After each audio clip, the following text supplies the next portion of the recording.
em um mundo de fantasia. Na verdade, é na internet.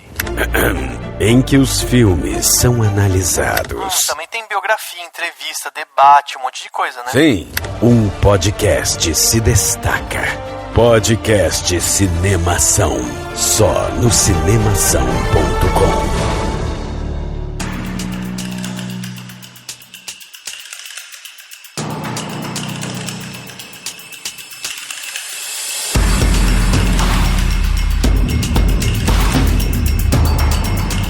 Seja bem-vindo ao podcast Cinemação 404. Eu sou Rafael Arinelli e você pode matar a pessoa que luta pela liberdade, mas você não pode matar a liberdade. Oi, meu nome é Jaqueline Pereira da Silva e I am the people. Eu sou Daniel Cury e política é guerra sem sangue e guerra é política com sangue. Aí sim, hein? Essas são frases, né, desse filme que vai ser objeto de estudo nosso aqui, objeto de discussão nossa aqui, né, dentro do podcast do Cinemação 404. Vamos falar aí sobre o Judas e o Messias Negro, esse filme que chegou recentemente aí, né, aos cinemas, mais ou menos aos cinemas, aquela situação que a gente não sabe direito identificar, né, como é que tá, mas a gente vai conversar sobre esse filme, um filme super impactante, com direção do Shaka King, tem ali, né, no papel principal o Daniel Kaluuya, e a gente vai falar sobre tudo que envolve esse filme, né? Então, por isso, você que está ouvindo esse podcast, lembre-se que vamos dar spoilers, né? Então, se você não assistiu o filme, ou se você quer ouvir, né, esse podcast para de repente saber do que se trata, saber as discussões e tudo mais, aproveita, né? Porque a gente vai falar tudo e mais um pouco sobre o filme. Agora, se você se importa, não quer ficar tomando spoiler na cara, pula esse podcast. Mas vale lembrar, né, que é um filme baseado em fatos reais. Então, também, né, é um spoiler da vida, né, meu amigo? Então, também fica essa dica aí. E para bater esse papo aqui com a gente, para ajudar a gente aqui a debater sobre o filme, temos aqui a Jaque, que já esteve aqui com a gente num verão passado, bem passado, lá atrás. A Jaque veio aqui ajudar a gente a conversar sobre Olhos que Condenam. E ela veio dessa vez agora para conversar com a gente sobre Judas e o Messias Negro. Jaque, muito obrigado pela sua presença aqui com a gente mais uma vez. Queria que você se apresentasse aí, né? Para quem não te ouviu lá em Olhos que Condenam, né, nosso podcast. Quem é Jaque? O que a Jaque faz da vida? Conte um pouquinho de você. Então, eu sou de Santa Catarina, mas eu moro aqui nos Estados Unidos fazem 10 anos já. Uhum. Eu vim estudar e me formei, fiz mestrado, trabalhei, daí agora recentemente eu terminei meu doutorado em engenharia industrial com ênfase em ergonomia cognitiva, que aqui é chamado de Human Factors, mas a minha área de pesquisa é na área da saúde, coincidentemente. Olha! E o que eu pesquiso é EPI. Nossa! Coincidentemente. Que legal.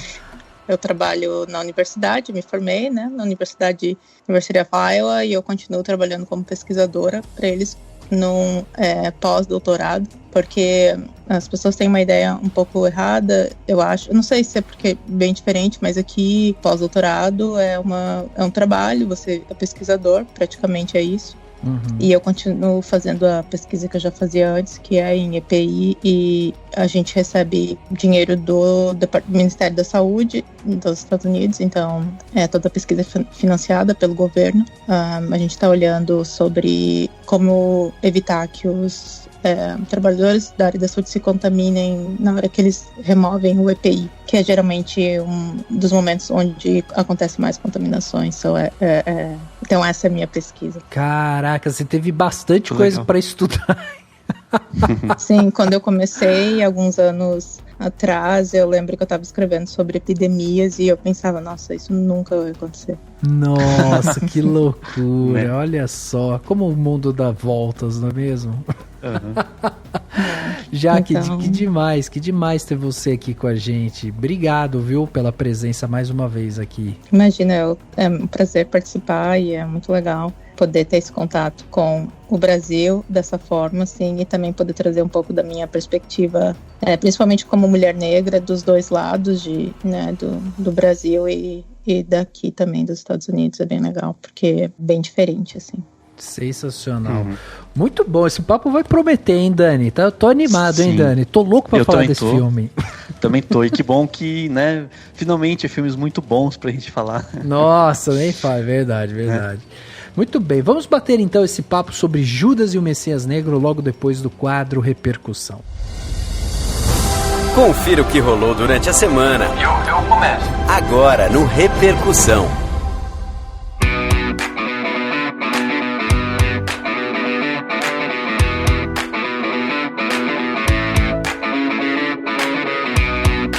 Hoje é dia de falar de um filme muito bom aqui. Fazia tempo que a gente não pegava um filme assim que empolgava tanto, né, Dani?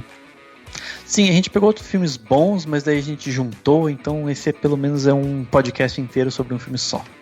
E um filme só, um filme muito bom. Um filme muito bom que vale a pena ser discutido em várias camadas, né? Então você que tá aí, que já assistiu Judas e o Messias Negro, ou que de repente quer mandar outro comentário pra gente sobre o podcast, sobre, sei lá, dicas de temas, por exemplo, pra gente abordar aqui, ou coisas que a gente esteja fazendo que está te incomodando, de repente você quer que a gente mude alguma coisa e tal, aproveita e manda seu comentário para contato@cinemação.com. É esse e-mail que você escrevendo pra gente vai chegar aqui pra mim e pro Dani, a gente já separa para poder ler ele aqui, ou vai pro podcast ou fica aqui com a gente te responde depois, né? Tem também o nosso site, né? O cinemação.com, é lá onde se concentra tudo que a gente produz durante a semana.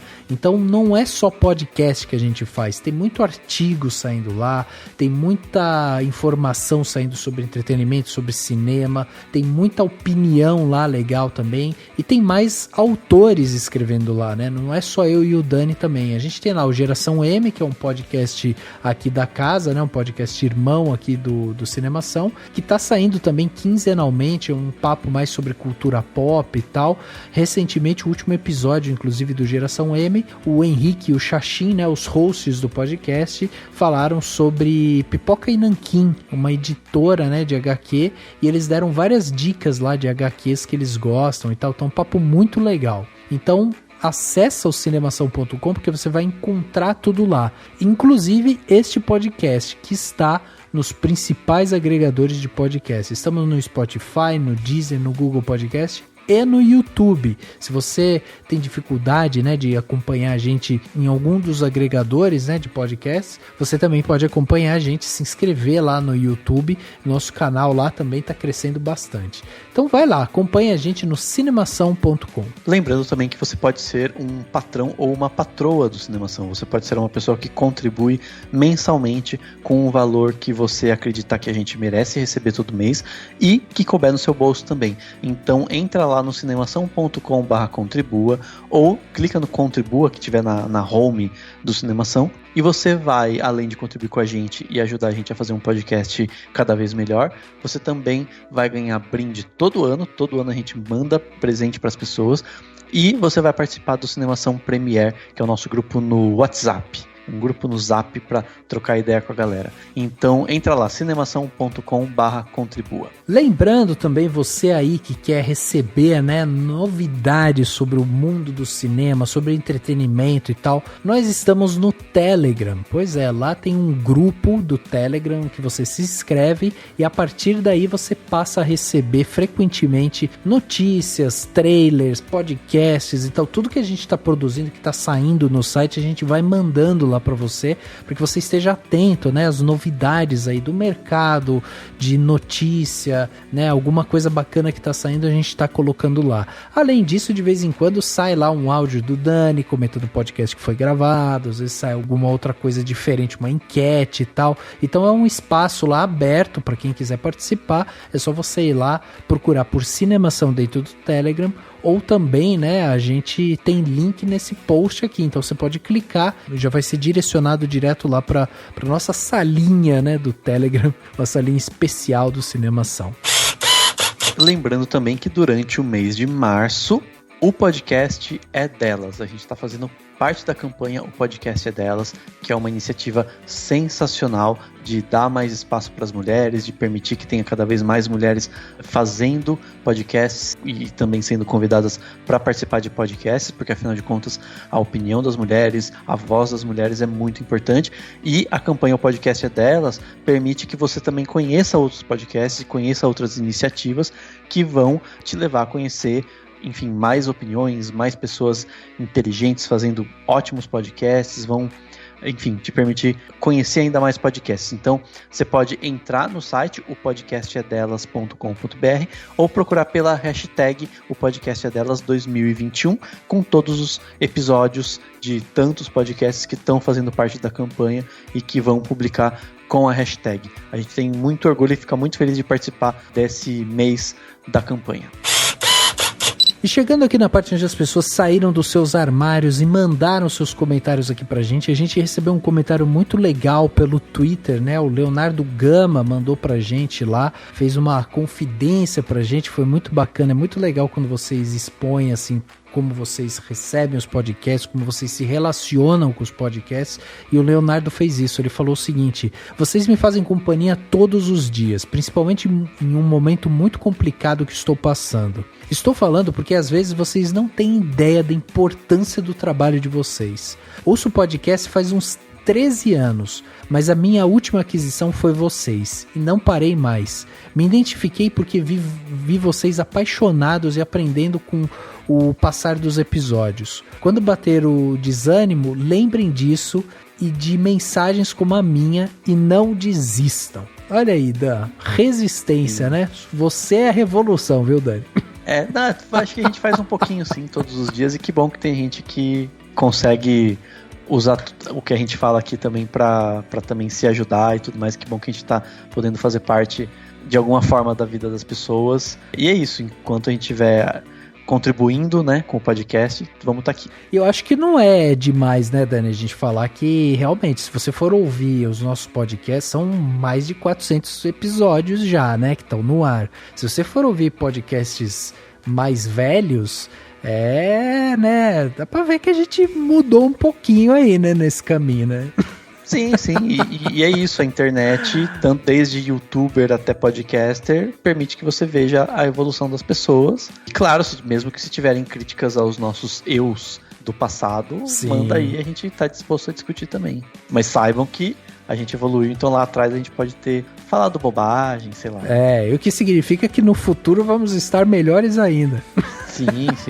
A gente quer podcast 800, o especial 800, vai ser maravilhoso.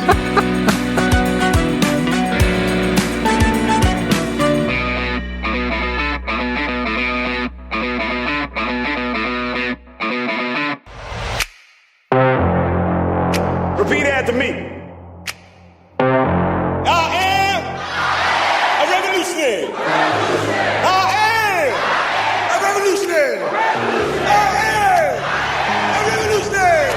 I am a revolutionary.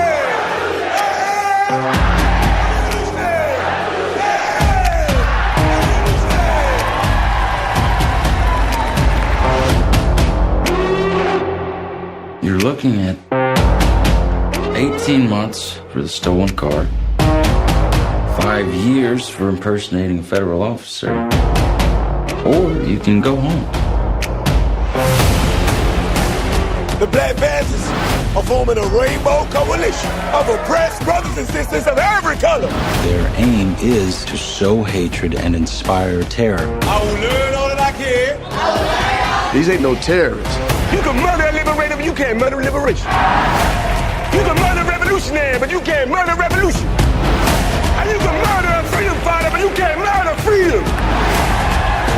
Chegava aos cinemas no dia 25 de fevereiro o filme Judas e o Messias Negro. Filme feito aí, né, com um budget, né, um orçamento aí de mais ou menos 26 milhões de dólares. Não se sabe exatamente ainda quanto ele arrecadou, porque ele estreou justamente nesse limbo aí, né, entre cinema e streamings e tal. Então, assim, estima-se que até agora ele tenha arrecadado mais ou menos uns 4 milhões de dólares, 4,5 mais ou menos, mas, né, uma certa flutuação atenção ali, porque a gente não sabe exatamente como é que tá essa situação de arrecadação, né, da grana.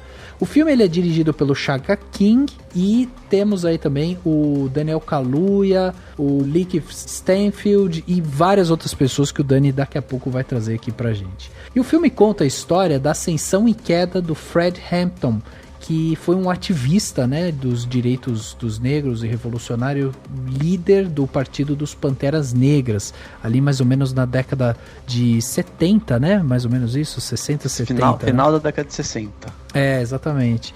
E aí a gente vê, né, esse jovem proeminente na política, ele acaba atraindo a atenção do FBI e com a ajuda, né, do William O'Neill, ele acaba se infiltrando aos Panteras Negras e causa o assassinato ali do Hampton, né? Bom, o filme, como eu disse lá no começo do podcast, é um filme baseado em história real, é um filme muito potente e que conta com quem mais na sua ficha técnica aí, Dan? Então, a direção do Shaka King, né? O Shaka King tem participação em algumas séries que não são tão conhecidas aqui no Brasil. Tem uma chamada High Maintenance, por exemplo, e um filme que ele fez chamado Newlyweds, né? Mas esse é o grande filme dele, né? O primeiro grande filme dele. E o roteiro é do Shaka King com o Will Berson, que também é um roteirista aparentemente estreante, né? Não tem nenhum trabalho que eu consegui achar dele, né? A trilha sonora desse filme é do Craig Harris, também é estreante, e do Mark Isham. O Mark Isham, ele fez a trilha sonora de filmes como o Crash no Limite, o 42, A História de uma Lenda, aquele filme lá com o Chadwick Boseman, né, um dos primeiros e tal, entre muitos outros, né. A fotografia desse filme é do Sean Bobbitt. O Sean Bobbitt é um diretor de fotografia bastante parceiro do Steve McQueen. Ele fez a fotografia de filmes como Shame, o 12 Anos de Escravidão e o recente As Viúvas, né, também, que também é um que tem o Daniel Kaluuya, inclusive. A montagem é do Kristen Sprague, que tem a montagem de vários documentários, incluindo alguns curtas que ele fez com o Shaka King, né, um parceiro já também do diretor. E no elenco, a gente, além do Daniel Kaluuya, né, que, enfim, acho que todo mundo já conhece e tudo mais, lá do Corra, do Queen and Slim, que a gente também falou aqui no podcast.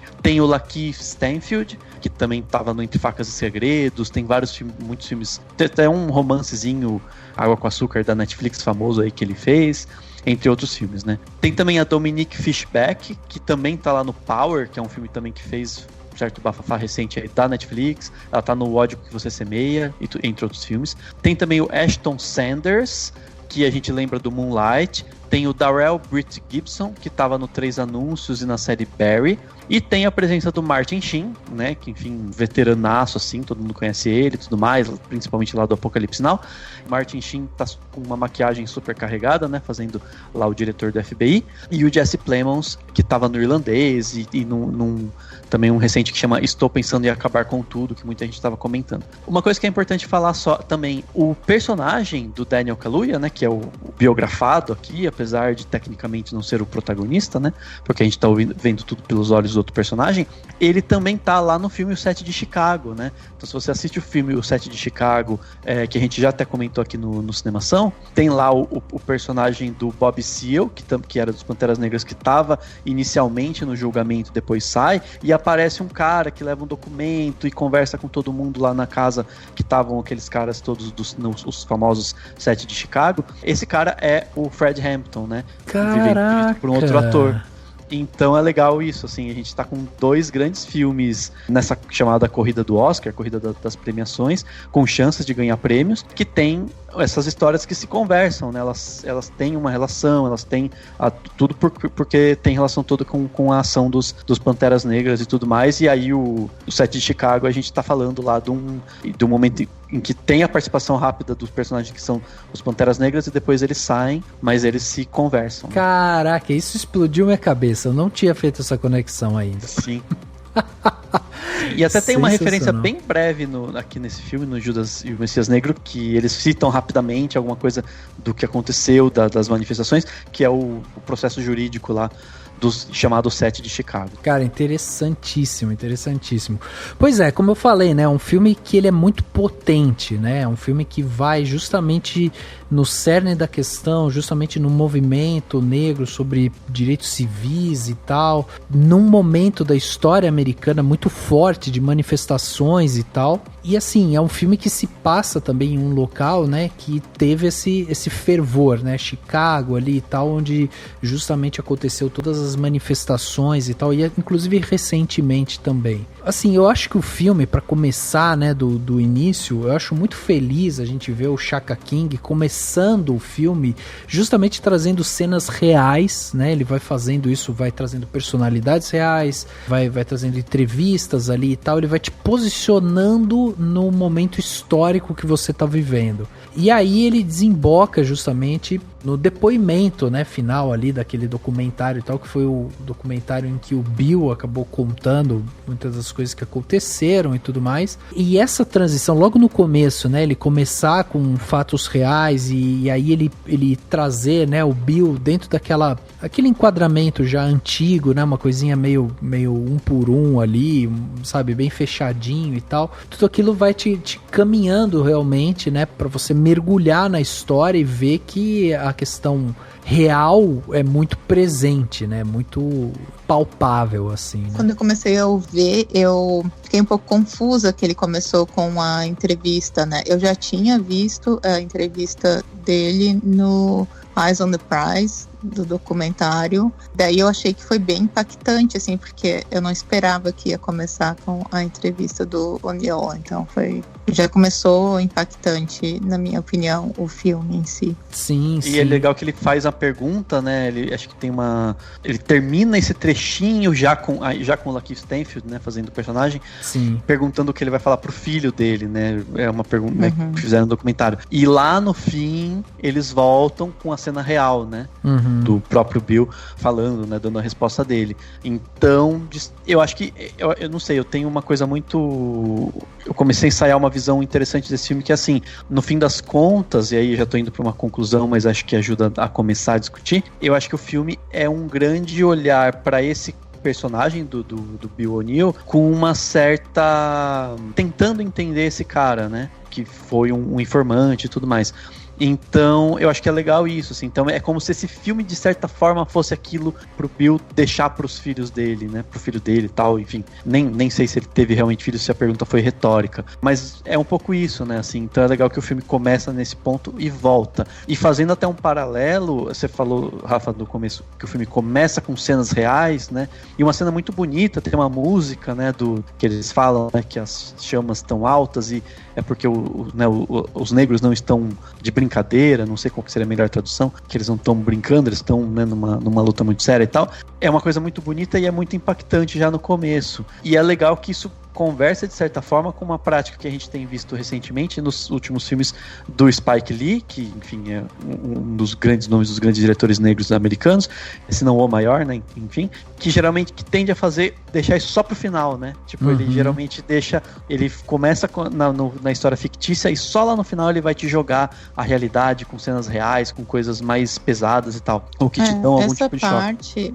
Eu acho que foi também para um contraste, uma comparação com o que aconteceu recentemente com Black Lives Matter. Então, né, eles colocaram fogo em várias delegacias de polícia e nas cidades. Então, eu acho que isso também foi para mostrar que o problema que mostra o filme, né, o problema do Civil Rights Movement e essas coisas, que isso aconteceu na década de 60, mas que ainda é super atual, então que não foi resolvido. E aí tem várias coisas aqui que me chamam a atenção nesse filme, assim. Logo no começo eu já fiquei muito encantado por esse filme. Eu tô passando agora por um momento em que eu tenho visto muitas coisas relacionadas justamente a isso, né? Aos direitos civis, a luta pela igualdade e tal. Eu recomendei aqui recentemente um documentário que está na Netflix, né? Que é aquele documentário Estados Unidos, o país da liberdade, né? A luta pela liberdade, que é apresentado pelo Will Smith e tal. O documentário é uma série documental, tem 6 episódios e tal, e os 3 primeiros é basicamente falando justamente sobre o movimento, né? O movimento negro para se livrar da escravidão até a construção da 14ª emenda, e aí eles tentando se readaptar, e como também, né, o Congresso lá e os deputados e, né, os congressistas ali e tal, todos sempre tentando driblar a 14ª emenda e tal, para manter de alguma forma essa escravidão ativa, mesmo quando ela acaba sendo desmembrada ali. E aí existe todo esse movimento. Quando eu caio aqui no Judas e o Messias Negro, para mim foi um abraço assim de uma transição, sabe? Porque eu tô assistindo tanto documentário que tem a ver com isso, e aí o filme começa com essas cenas mais documentais, e aí ele vai pra ficção, né? Quer dizer, cai nos atores. Então, pra mim, ele fez esse trabalho meio que de transição, assim. Eu cheguei no momento que eu falei, tá, agora eu tô vendo o filme, a história de uma pessoa. E aí, isso que o Dani falou sobre esse olhar, né, que a gente tem do Bill e tudo mais, eu achei muito interessante também, porque assim, o Shaka King, ele tem uma câmera que logo no começo eu já falei, é um filme que eu tenho certeza que eu vou me apaixonar por esse filme, porque a primeira cena dele vindo do chão, acompanhando o caminhar do Bill ali, né, que quer roubar o carro e tal, ele olha pra dentro do bar e ele já percebe qual que é, né, o grupo que tá ali, aquele grupo político e tal, que tá ali, ele já olha aquilo e ele, sabe, você vai vendo toda a agitação dele, ele vai e entra sempre com a cara escondida e tal, mas toda aquela coisa, aquele movimento de câmera, a câmera entra dentro do carro, ele pula o carro, tem o corte em cima e ele sai, em seguida aparece a polícia, tudo aquilo, aqueles primeiros minutos assim, eu falei, cara, esse filme vai me pegar, tenho certeza que eu vou sair apaixonado desse filme, não foi por menos, assim, sabe, era todo esse dinamismo que ele vai dando, é muito impressionante, e daí, a primeira coisa que me chama a atenção, logo nesse momento, é justamente assim, que você tem toda essa questão, né, do roubo do carro e tal, e quando a polícia para ele, em seguida é feito um corte, você vê uma poça de sangue no chão e você vê o Bill muito machucado ali. Quer dizer, ele tomou uma surra. E isso é uma toada que o filme faz ao resto dele, que é, ele não expõe de forma clara ali essa violência, sabe? Ele não vê a necessidade de ficar mostrando aquela coisa da pessoa apanhando, do policial batendo, do sangue espirrando e tal. Tem, obviamente, essas cenas, mas é tudo muito assim, é rápido, ele não foca direto naquilo e tal. E assim você vê durante tudo. Então, assim, quando existe uma cena de grande violência, ele corta. Por quê? Porque ele já tá querendo mostrar pra gente que a violência em si, ela tá sendo construída em outros âmbitos que não só no físico. Eu não preciso mais mostrar o âmbito físico da violência, porque existem outros patamares dela, né? Eu acho que eles também não queriam que a polícia fosse o protagonista, os protagonistas do filme, né? Então, eu acho que eles também não queriam colocar a polícia como foco principal do filme, assim. Eu não sei, foi a minha impressão também, que eles queriam focar mais no movimento e nos personagens do movimento e não tanto na polícia, assim. E aí tem uma outra coisa que o Dani comentou também sobre o lance do Bill, né? Eu vi uma entrevista do Bill, quando perguntado pra ele como foi, né? O que ele aprendeu depois. Na verdade, essa pergunta foi feita a todos os atores, né? Pro Daniel Kaluuya e tal. O que você aprendeu depois de ter feito esse papel? Todos eles falam de uma mudança de vida. Na verdade, eles fizeram um podcast também. Até o último episódio do podcast só sai, acho que amanhã ou sexta. E ele falou de conflitante foi pra ele fazer esse personagem, e de primeiro momento ele não queria fazer. Isso é tão interessante, né, Jaque? Porque assim, todos eles vêm como uma oportunidade de mudar de vida, porque a gente está vivendo esse momento de reflexão justamente sobre direitos civis, igualdade, 14ª emenda e tal, nos Estados Unidos, né, no Brasil também, mas muito forte isso também nos Estados Unidos, e aí todos eles falam sobre isso. Então, por exemplo, o Daniel Kaluuya falando que para ele foi também um mergulho nesse personagem que mudou a perspectiva dele também, o ponto de vista dele sobre todos os movimentos, a luta, né, com o povo e tal. A própria Dominique, né, interpretando a Deborah, ela fala que, nossa, mudou meu jeito de ser, assim. E o Lakeith, o que me chamou a atenção nele foi assim, ele meio que falou, não tem como a gente olhar para essa situação e simplesmente julgar e achar que, aquele ali é o delator, ele é o rato, né, que eles chamam. Esse é o rato e pronto, acabou. Ele falou, cara, tem tantas camadas, e ele fala assim, se você for ver a história do Bill, que acabou se suicidando depois no final da vida, né, dele e tal, não é um final feliz, não é sobre um cara que terminou bem a sua vida, é um cara que sofreu muito. Na entrevista que ele deu para PBS, para o documentário, ele disse pro repórter, se eu for para te falar hoje se eu sou um cara feliz, eu não sou um cara nem contente, Então ele se culpou pro resto da vida, né? Apesar de que no documentário ele fala que ele não teve culpa, ele totalmente se isenta de qualquer responsabilidade. Ele disse que ele estava trabalhando para a polícia mais nobre do mundo, que para ele era o FBI. Então isso foi tipo assim, uma carta branca para ele, eu tô trabalhando para o FBI, eu não posso estar fazendo nada de errado. E ele ainda vai além e ele fala que, como na época estava tendo a guerra do Vietnã, ele diz que muitas pessoas estavam na guerra e ele também estava, só que ele estava servindo ao país dele no próprio país. You're Fred Hampton. You must be the preacher man. Well, I'm Fanny Alls paper. Funnies, especially. That flag is some motherfucking bullshit, comrade. Take it easy, comrade. It's just up there to remind us of our Southern heritage. When I look at that, I don't see no flag hanging. I see my uncle hanging from a tree.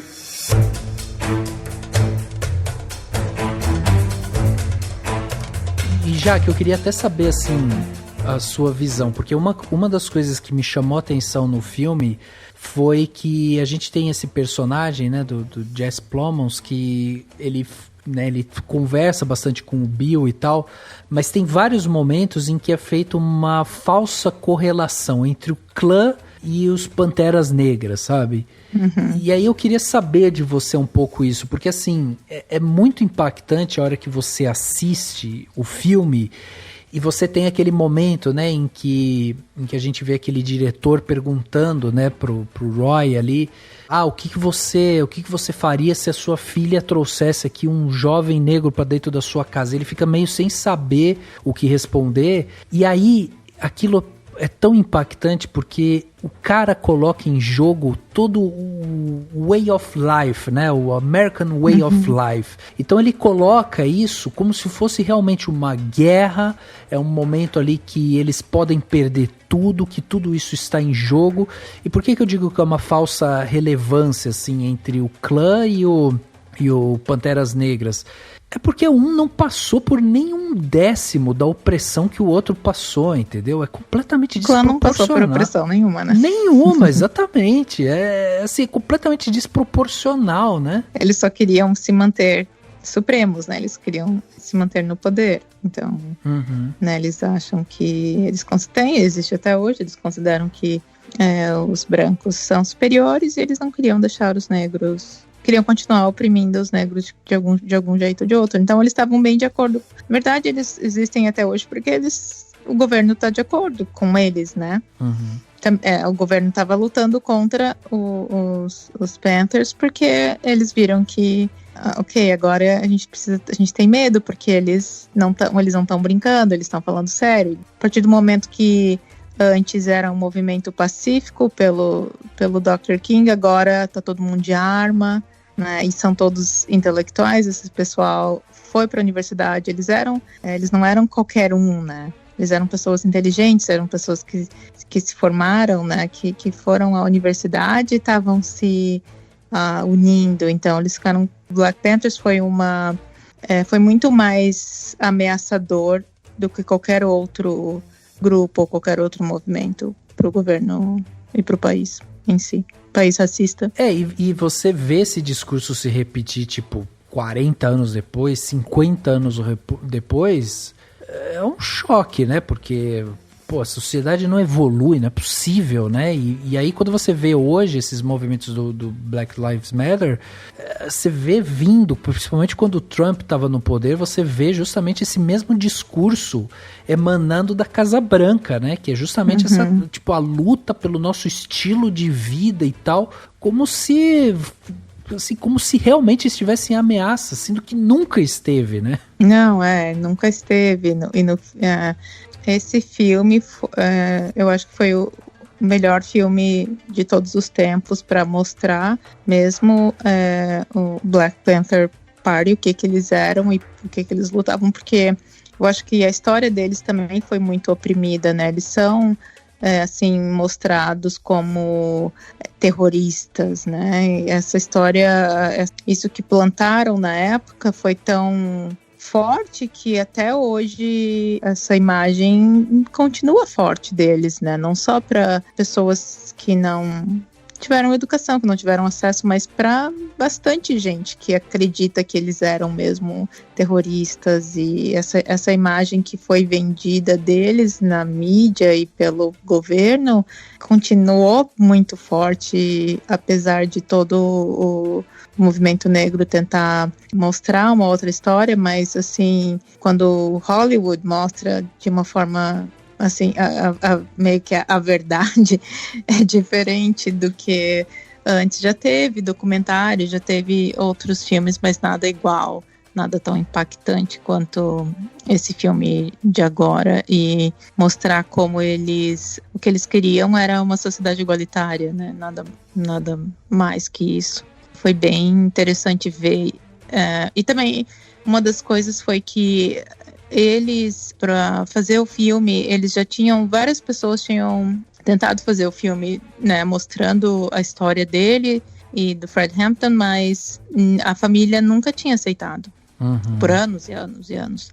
Até que daí eles aceitaram, mas teve 1 ano e meio de negociações entre a família, os filmmakers, porque eles fizeram muitas exigências de como que ia ser, como que o Black Panther Party ia ser, né, mostrado no filme. Então, não é à toa que o filme saiu desse jeito, assim. Porque ele foi muito criminalizado, né, ao longo da história, realmente. Foi visto como um grupo político radical e tal. E isso é uma coisa realmente interessante da gente ver dentro do filme, porque a gente vai conhecendo justamente essas outras camadas. Fora que, assim, a gente tá vendo a história do Fred Hampton, que é o começo, né? Ele tá ascendendo ainda pro ativismo, é um cara que tem força, que tem a palavra, sabe se manifestar muito bem e tal. E os Estados Unidos tinham acabado de passar pelo King e pelo Malcolm X, quer dizer, assim, os caras queriam cortar o mal pela raiz mesmo. Precisamos... A ordem era matar todo mundo. Exatamente. Mata principalmente esses jovens ativistas, né? Porque o Fred era muito jovem, né? Ele tinha 20 anos. Então, ele tinha tudo pela frente. E ele fez uma coisa que ninguém tinha feito antes. Ele conseguiu unificar gangues, né, em Chicago, assim, que era uma coisa que jamais, né? Porque o que a polícia fazia era tentar colocar um contra o outro, né? E ele conseguiu unificar gangues de Porto Rico, então era latinos, era grupo de oprimidos brancos, então ele conseguiu um feito que ninguém até então tinha conseguido. Então ele, obviamente, que eles não só prender não adiantava, né? Tinha que matar, porque ele era muito único, né? E ia conseguir ir muito longe, então. Sim, tanto o título, né, Black Messiah, né, o Messias Negro, porque realmente ele, né, foi o que ele acabou se transformando. Mas porque você falou, Rafa, que eles não é nada radical, mas assim, na verdade E eu acho que aí é que tá, né? Ele tinha um embasamento teórico, socialista e marxista muito forte. Né? Eu até vi um pessoal comentando, tem várias pessoas aqui do Brasil, né, socialistas e tal, comentando que nunca viram em Hollywood, um filme hollywoodiano, representar um líder, né, marxista com tanta verdade, sem ficar, né, mudando alguma coisa ou dourando a pílula, como se faz em alguns momentos e tal. E tem muitas frases muito importantes, né, para quem enfim, de qualquer luta de trabalhadores, luta marxista e tal, que são muito representativas quando ele fala sobre, né, pontuações e tal. Tem um momento em que ele fala sobre o reformismo, eu acho muito forte, né, quando ele fala assim, o reformismo, que seria algo muito pacífico, né, dentro de um limite, ele fala assim, o reformismo é só, né, os chefes e tal, os seus poderosos, te ensinando a ser um escravo melhor, né? Ele fala desse jeito, assim. Sim. E o que ele era, eu acho que ele era radical, porque radical não é no sentido de... embora tivesse, né, questão do usar armas e tal, mas radical no sentido de tentar resolver a coisa pela raiz, né?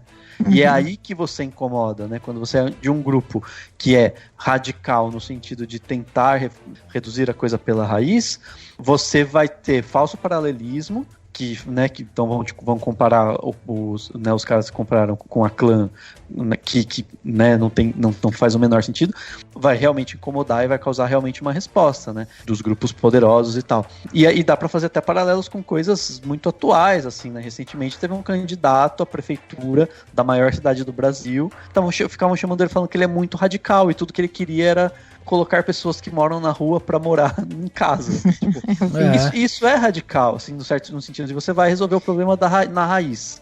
Você vai fazer um programa, não sei o que, de tal maneira que vai resolver o problema na raiz. Mas isso incomoda porque, enfim, vai atrapalhar os planos de muita gente, etc. E eu acho que tem a ver com isso. Então, assim, eu até vi num artigo, tem um artigo do New York Times que fala, o articulista fala que é o primeiro filme de Hollywood que coloca as questões da luta negra sem se preocupar com o branco, no sentido de sem se preocupar em não incomodar o branco, né? Desde que, segundo o articulista, desde que o Spike Lee fez o Malcolm X, a biografia do Malcolm X, que já faz uns anos aí. E daí ele usa alguns exemplos, ele fala assim, tipo, desde o Green Book, é ridículo, mas enfim, e outros filmes que são sempre assim, sempre tão, acho que o The Help também, né, que é um que sempre passa pelo branco, é como se ele tivesse preocupado, como se ele tivesse querendo mostrar pro branco como... porque eles querem isentar o branco, né? Geralmente o que acontece aqui nos Estados Unidos não se fala, tem uma crítica bem forte até nas escolas de não falarem sobre problemas raciais, não falarem muito sobre escravidão, então era assim naquela época e, né, era do jeito que era e não tinha o que fazer, então assim, sempre ninguém quer assumir a culpa, né? Então sempre assim para isentar e não colocar o branco como vilão, né? Então e esse filme eles não, claro que teve um pouco assim, mas nada comparado com nenhum outro filme, né? De eles mostrarem, porque o americano em geral, se você fala em socialismo, eles acham que é o fim do mundo, eles não entendem, né? Eles falam às vezes eles perguntavam pra mim, no Brasil tem free healthcare, isso tem. Deles assim, mas vocês são socialistas. Eu falo, vocês nem sabem o que é socialismo. Não, o Brasil não é nada socialista. Então, assim, eu acho que foi muito importante eles passarem esse conceito do socialismo, né, e do marxismo, e tirar essa coisa disso ser a pior coisa do mundo, vilão, é horrível, né? Então, o que eles queriam era, né, coisas básicas. Isso eu acho que nenhum outro filme conseguiu mostrar, e eu acho que grande parte foi por conta da família do Chairman, porque eles foram super chatos, assim. Não só ficaram 1 ano e meio discutindo antes de fazer o filme, mas o filho dele estava a maior parte do tempo ele estava no set de gravação e ele se metia em muita coisa, tinha coisas que ele não conseguiu que mudasse, mas a maioria eles mudaram de acordo com o que eles queriam passar, porque a preocupação deles era de como eles iam mostrar a história, de como que o partido ia ser mostrado, assim, porque eles já tinham recebido muitos convites. E uma coisa que eu achei interessante que eles falaram foi que sobre o Fred, foi que ele, além desse carisma dele todo que ele tinha, de unir e transformar as pessoas, ele também era uma pessoa que era muito determinado, e ele não era só de falar, ele fazia, né? Então ele fazia primeiro, ele era o exemplo, né? Ele fazia primeiro e depois falava, ele não ficava só falando e mandando como que tem que fazer e tudo. E a outra coisa foi que uma coisa que chamou muito a atenção da polícia foi que o discurso dele era para tirar o medo das pessoas, e isso era muito complicado, porque a polícia conseguia oprimir através do medo.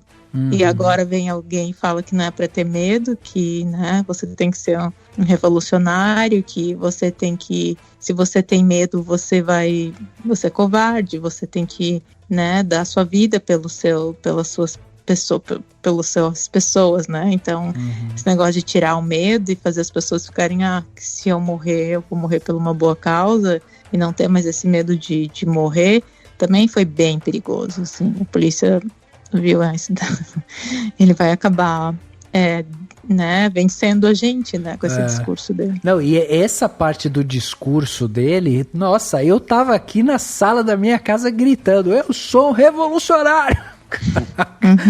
Inclusive o advogado falou, ele era advogado do partido, mas ele não era do partido, ele era branco, inclusive.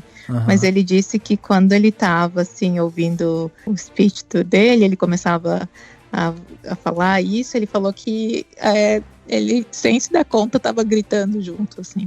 Porque, então, nossa, é muito cativante, é impressionante, assim, a crença, assim, de que a mudança é muito palpável, sabe? Isso que me chamou muito a atenção também. Essa coisa do medo que você citou é muito interessante mesmo, porque é isso, o discurso de bater na mesa, de gritar, falar assim, nós somos a revolução, nós somos revolucionários e tal, é isso, é você excluir o medo, é você falar, é possível, você consegue ir além disso daqui, você não precisa, é palpável, a mudança tá aqui, tá na nossa mão. E na mão de todo mundo, né, tipo, você não precisa de mim, porque você pode matar um revolucionário, mas não mata a revolução. Então ele meio que colocava todo mundo no patamar dele, ele não colocava ele lá em cima e todo mundo me segue, não, todo mundo tem que fazer. E quando ele percebe que as pessoas, né, estão, assim, aprendendo com ele, estão seguindo o discurso, então isso,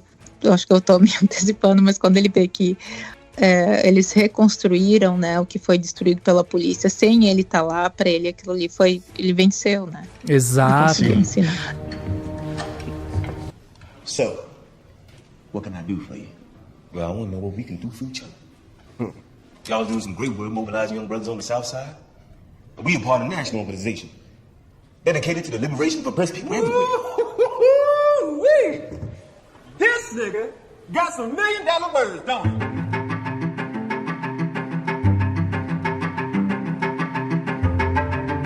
Eu adorei o Daniel Kaluuya, mas assim, eu acho que o que o Lakeith Stanfield faz é um negócio sem noção, assim, de muito bom, assim. E tem uma cena linda nesse momento, ele olha pra agradecer pro Bill, né, porque o cara fala, não, o Bill que tocou isso aqui, e aí a galera veio e reconstruiu todo o prédio e tal. Ele olha, agradece, e você vê toda dubiedade, e você não entende, mas ao mesmo tempo você consegue ver que ele tá com sentimentos misturados, né, no caso do Bill, porque, sabe, se ele não tem coragem de olhar pra ele fica aí desconcertado, e você fica nessa dúvida se ele tá, tipo assim, com vergonha, né, de assumir até pra si mesmo que ele fez aquilo porque ele não pode, né, largar essa missão dele, mas ao mesmo tempo provavelmente teve algo de vontade de realmente refazer aquilo, né, de estar lá de alguma maneira. Então não sei, assim, eu acho que ficou maravilhosa a maneira como o Lakeith Stanfield fez o personagem, porque você vê essa dubiedade e até a forma como o roteiro mostra, porque quando explode, ele liga pra polícia, né? Pro cara do FBI lá, o Jesse Plemons, e aí ele meio que falar, eu vou largar isso aqui. E você não vê exatamente qual foi a resolução, se ele decidiu realmente largar ou se ele realmente continuou com aquele medo, né? Porque o cara meio que ameaça e tal. Enfim, e aí você fica nessa dubiedade. Essa dubiedade vai até o final, né, Dani? Porque a última cena ali, quando ele vai oferecer a bebida, eu tava assistindo falando assim, é agora, ele vai contar que ele é um infiltrado. É nesse momento que ele vai contar. Tipo, na última cena, o cara já tinha feito tudo o que ele poderia fazer ali, faltava só realmente drogar o Fred, e aí ele pega e assim, ele chega com os olhos marejados, completamente sem saber exatamente o que ele vai fazer, ele tá contrariado e tal. Então até a última cena dele, você fala, não, é agora, ele vai sair dessa, ele vai falar pro Fred. Passa o filme todo achando que ele vai, né? É, exatamente. Apesar de que já sabia da história, mesmo assim, parecia que ficava com aquela pontinha, assim, de esperança. E é isso que eu acho muito legal, principalmente dessa entrevista do Lakeith, porque é isso, assim, é justamente essa questão de quando existe, né, a mão pesada. Por exemplo, a gente tem esse personagem, né, que é do J. Edgar Hoover, que é interpretado ali pelo Martin Sheen. É o único personagem ali que tá com a mão muito pesada na maquiagem, é até estranho e tal. Mas pra mim é até isso, que pode ter sido uma falha de maquiagem e tudo mais, pra mim até isso fez sentido, porque esse cara, o que ele fez... foge sabe, de você olhar pra ele e ver ele como um ser humano normal. Esse cara não era normal, ele tinha traços de psicopatia nele ali, entendeu? E tem até o filme do Clint Eastwood, que é com o Leonardo DiCaprio, né, que é o J. Edgar, que é sobre a história dele, né? Sim, sim. Então, e aí você tem esse cara que fica fazendo essa falsa comparação, né, entre clã, entre os Panteras Negras e tal. Isso ressoa um pouco ali no Roy, que vai falar isso lá pro Bill, né? Quer dizer, a mensagem vai sendo passada para ressoar até aquele cara lá. E quem é o Bill? O Bill é aquele cara que ele não estava fazendo parte do movimento, que quando perguntado sobre o Malcolm X, quando perguntado sobre o Martin Luther King, ele tem medo de dizer se ele ficou triste com a morte deles e tal. É um cara que não estava fazendo parte desses movimentos, que estava tentando sobreviver, porque a luta dessa galera não era só a luta do movimento pelos direitos civis, era uma luta de sobrevivência diária para conseguir emprego, para conseguir outras coisas. E esse cara, ele tava na labuta do dia a dia. E aí eles pegam esse cara, que é um personagem frágil, que não tem dinheiro, que não tem emprego, que precisa roubar, que tá ali e tal, para transformar esse cara num agente que vai entrar ali dentro de um partido que tem esse discurso muito forte de revolução, socialismo e não sei o que, né, colocar as mãos em armas e tal. Aí colocam esse cara lá e você percebe em vários momentos que tem muitas horas que ele tá curtindo aquilo, que ele tá vibrando também. E o que alimenta o falso paralelismo e o que alimenta o medo dele de ser pego é uma mentira. E o filme é muito feliz em deixar isso claro, né, nas conversas. Enfim, o roteiro, inclusive, acho que muito bem escrito e tal. Mas ele não descobre em nenhum momento, porque fica muito claro que o cara, que eles contam aquela história de um cara que foi pego e ele era um infiltrado e tal. Esse cara que supostamente sofreu toda essa violência, ele sofreu por parte de um outro infiltrado, né, do FBI, e ele não era infiltrado, ou seja, foi provavelmente até uma armadilha para fazer ele ficar com medo, né? Daí o cara conta, jogaram água quente nele, não sei o que. Isso foi feito pelo cara que justamente não era um Pantera Negra, por um outro infiltrado, num cara que não tinha culpa de nada, provavelmente. Então, fica muito claro que é uma mentira que deixa ele com medo, né? Com base numa mentira que ele fica com medo e que ainda fazem uma comparação esdrúxula com a Ku Klux Klan, que não tem o menor sentido.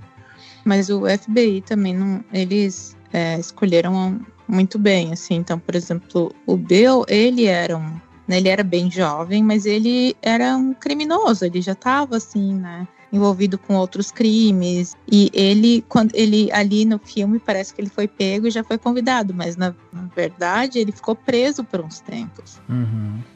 E daí o FBI foi até o presídio e percebeu que ele seria uma pessoa que talvez não se deixaria levar pelo movimento e ia conseguir ficar fiel a eles, né? Eles perceberam que esse cara aí tem um pouco assim, ele aparece um pouco do conflito dele mesmo ali em fazer o certo, né? Mas ele tinha uma ambição assim maior, né? De mais egoísta, mais esse lado assim que o FBI percebeu e convidou para se infiltrar no Black Panther. Então não foi assim, porque no filme, óbvio, né, parece que foi bem rápido, mas não foi tão... então eles já sabiam o que eles estavam fazendo e sabiam que eles iam conseguir mantê-lo do lado deles, né, porque se você convive com o Fred e com todo o movimento, eu acho que seria fácil para a pessoa, né, mudar de lado.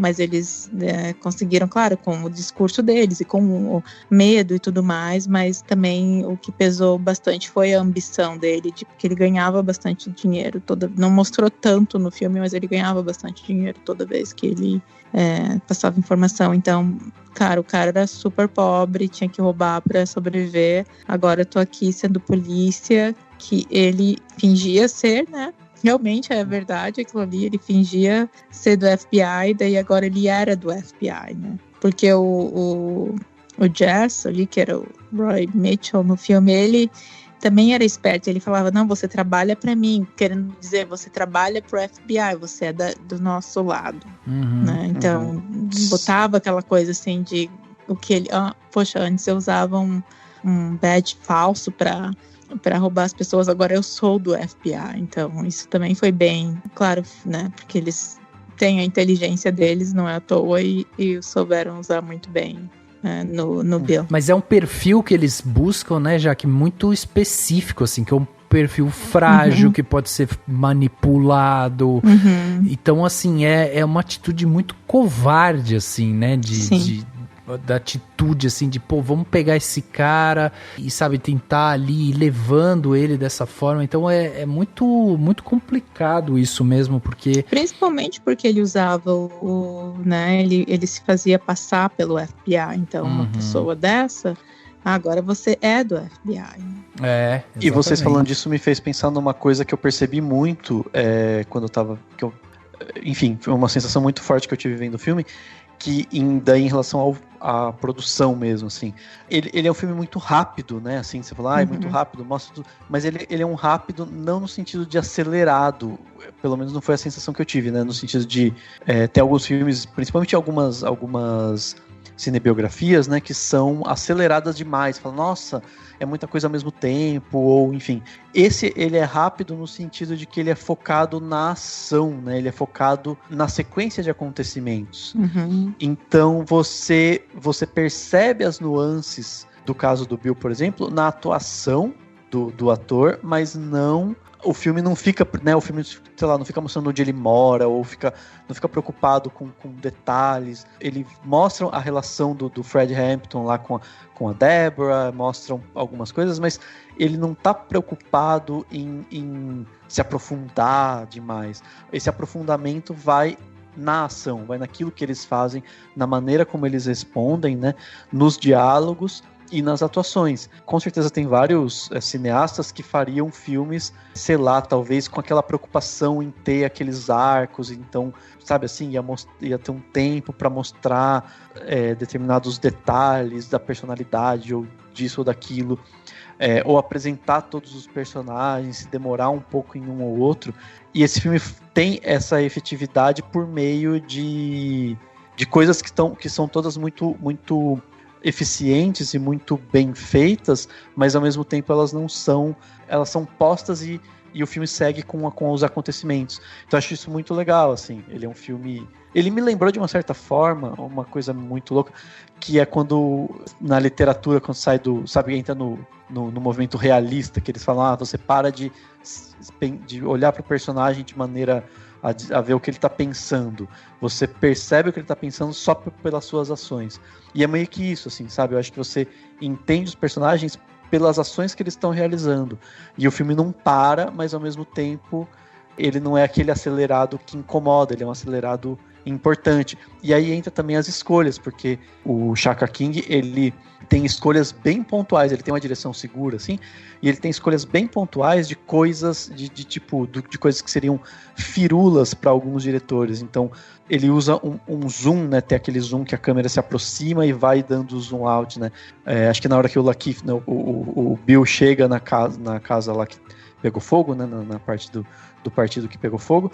Tem um momento do tiroteio que a câmera faz quase que não sei se enquadra na categoria plano sequência, mas ela sai de uma cena, vai para outra, fica muito dinâmica, e o filme só faz isso naquele momento. Então isso fortalece esse sentimento, né, que a cena exige, e dá essa dinâmica, faz ser um ótimo filme de ação, e enfim, e combina com essa proposta que o filme tem de ser de ações, não ação no sentido necessariamente, tipo, tiroteios, né? Nem tem tanto assim, tem só um, mas ação no sentido de que tá sempre as coisas estão... Ele em nenhum momento ele pausa, ele tá sempre caminhando, sabe?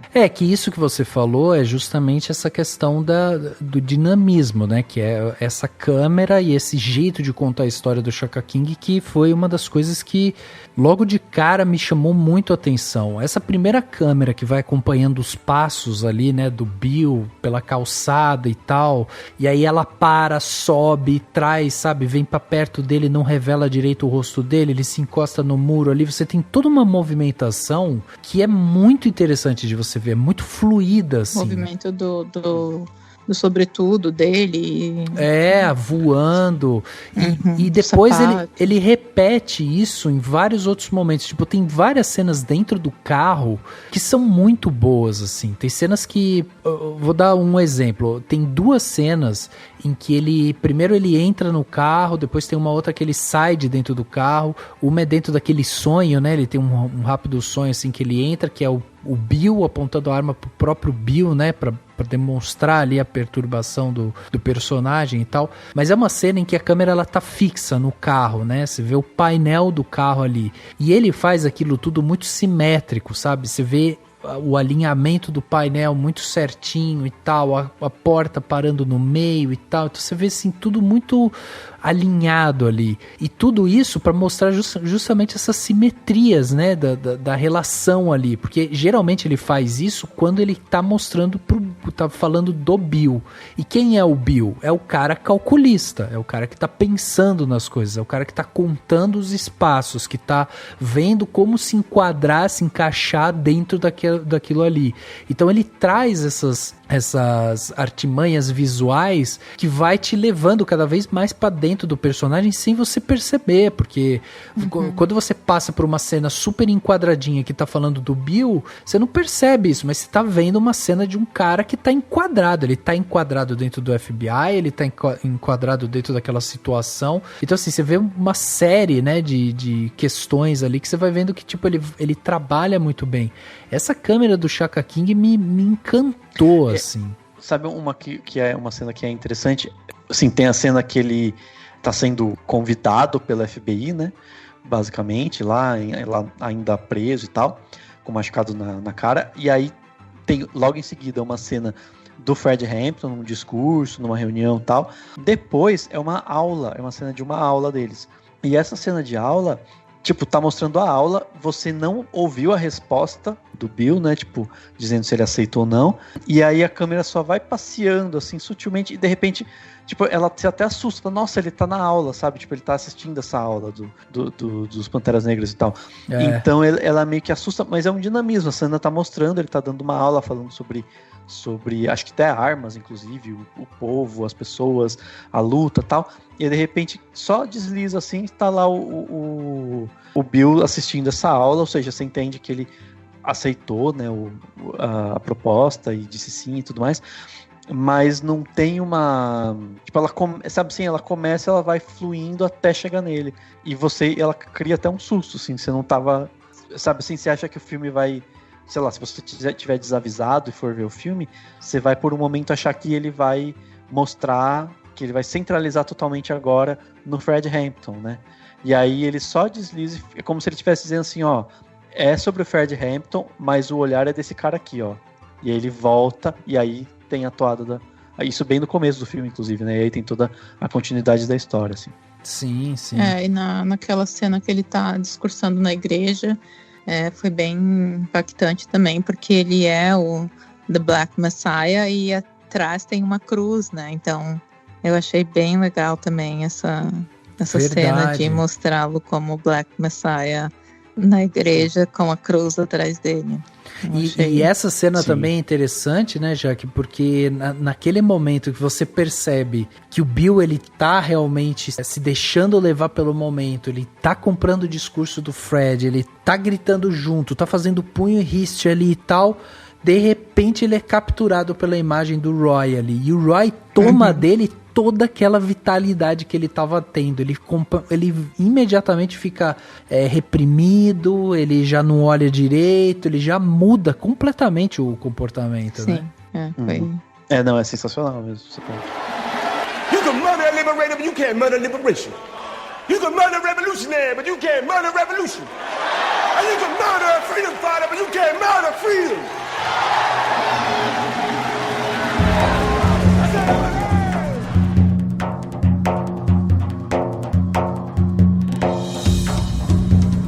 Jesse Plemons é um cara que, desde lá, quando ele apareceu, né, em Breaking Bad e tal, ele é um ator que eu acho ele muito bom, assim, pra esse tipo de papel, que é um papel meio do canalha, sabe? Aquele cara que meio duas caras e tal. Eu acho ele muito bom pra isso. Ele fez o Breaking Bad, como eu falei, ele fez depois aquele outro filme que é do Breaking Bad, né, também, que contando a história do Jesse Pinkman e tal, que ele também aparece. Mas esse lance dele de ser esse cara que tenta levar vantagem, que é meio canalha ali nas situações que não consegue se afirmar e tal, e ao mesmo tempo vai usando, né, todos os aparatos governamentais ali para ele também se fazer e tal. Eu acho ele muito bom, acho ele muito consistente, assim, sabe, nas aparições dele. Aliás, as atuações desse filme são de tirar o chapéu, assim. Sim. São todos excelentes. O Dani falou muito bem aí do Lakeith, né? Que é cara, eu acho que ele é a grande revelação, assim. É incrível a atuação dele. Agora, o Daniel Kaluuya, ele tem um domínio de cena que é impressionante, assim, sabe? Ele sabe pra onde ele vai movimentar. E ele conseguiu representar o sotaque de Chicago muito bem feito, assim, porque ele é inglês.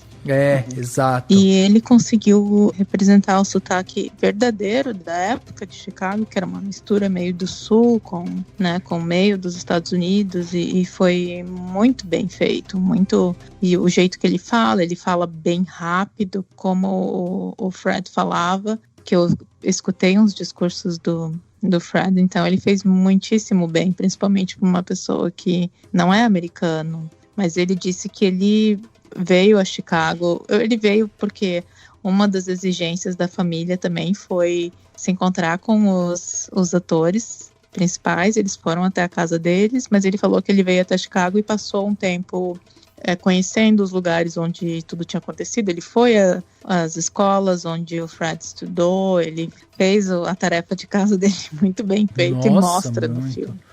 E isso eu acho que é uma coisa que é muito impressionante mesmo. Porque assim, o Fred tinha uma coisa de ser esse cara que estudava, entendia ali sobre o socialismo, era, né, líder de um movimento e tal. E ele, nas internas, assim, ele era esse cara calmo, apaciguador, agregador e tal. O discurso dele é o outro Fred, é o cara que precisa fazer o cara crescer, o cara perder o medo, aquilo que a gente tava falando, né? O cara que ele vai ouvir aquilo, ele vai sair energizado. Então é outro Fred. É que ele veio de duas mortes, né? Do Dr. King e do Malcolm X. Então ele viu que, peraí, um era super pacificador e o outro era o oposto. Exato, exatamente. Eu vou fazer?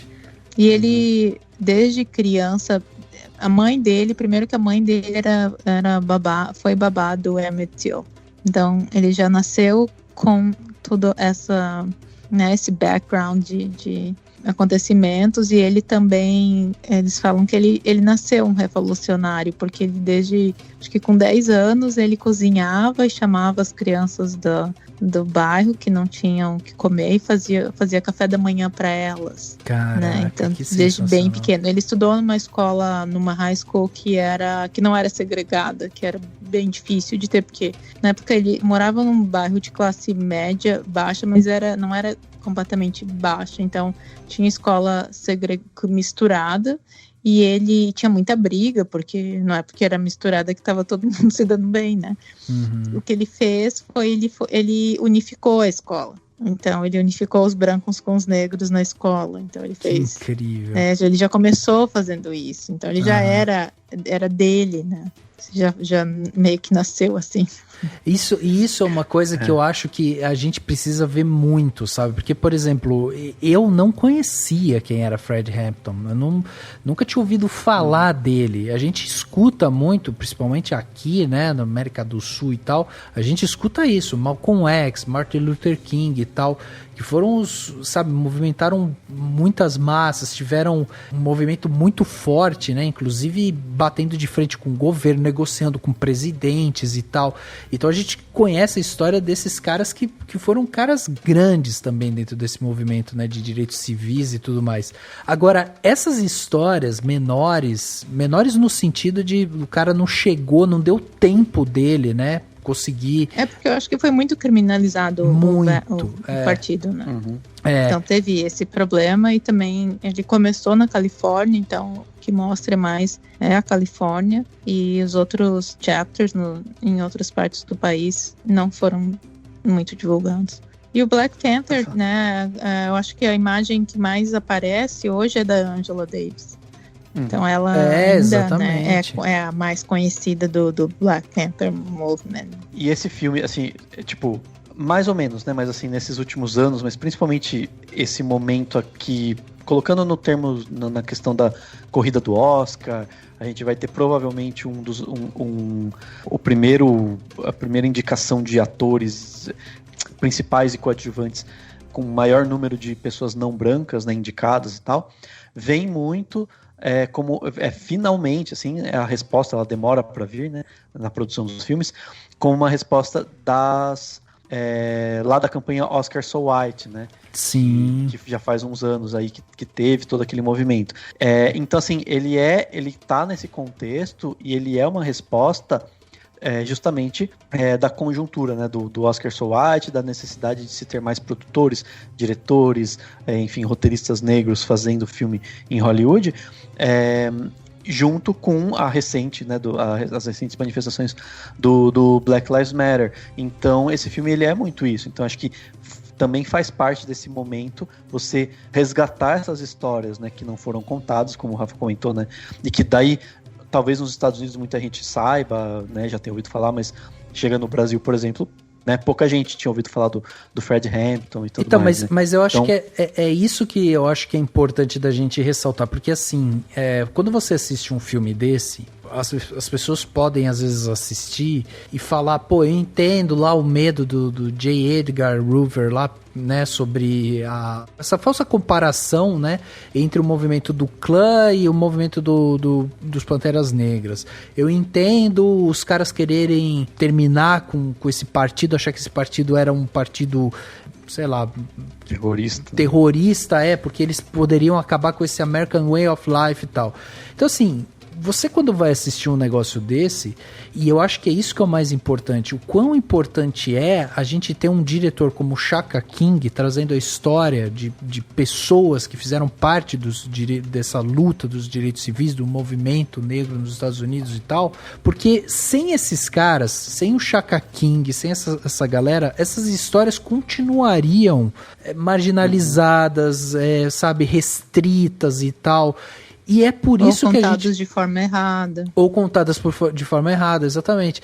E é por isso que quando a gente fala sobre igualdade, a própria palavra, né, igualdade e tal, é justamente isso, é você dar os mesmos direitos iguais para as pessoas conseguirem fazer isso. Então, assim, a pessoa conseguir contar a história do seu ponto de vista, sabe? E a gente fez aqui recentemente um outro podcast que era da Harriet, né, que inclusive dirigido também pela Casey Lemons, que é também uma diretora negra e tal, contando a história dessa mulher, da Harriet, que foi uma mulher super importante naquele momento escravagista, dela conseguir libertar alguns escravos. E depois eu fui procurar outras personalidades, eu fico falando assim, cara, eles ainda não fizeram um filme maravilhoso, por exemplo, sobre o Frederick Douglass.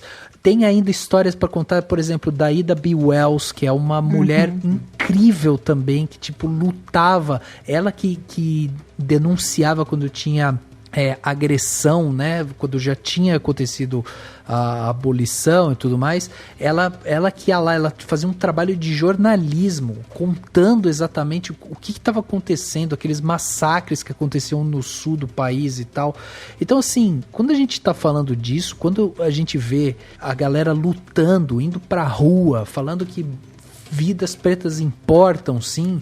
É por isso, é o direito de você poder contar histórias e, sabe, ser representado de uma maneira que você não seja ameaçado, minimizado, criticado e tal. Porque é isso, não existe essa comparação. Quando você fala de clã e fala de Panteras Negras, não existe essa comparação. É completamente desproporcional. E agora, Rafa, também imagina... Que lindo seria, né, se com um Mancini decente o Brasil produzisse, né? Porque imagina, você falou de nomes americanos, tem muitos no Brasil, muitos nomes interessantíssimos, importantes de se contar histórias e, né, enfim, né, tem, além da falta de representatividade, você tem a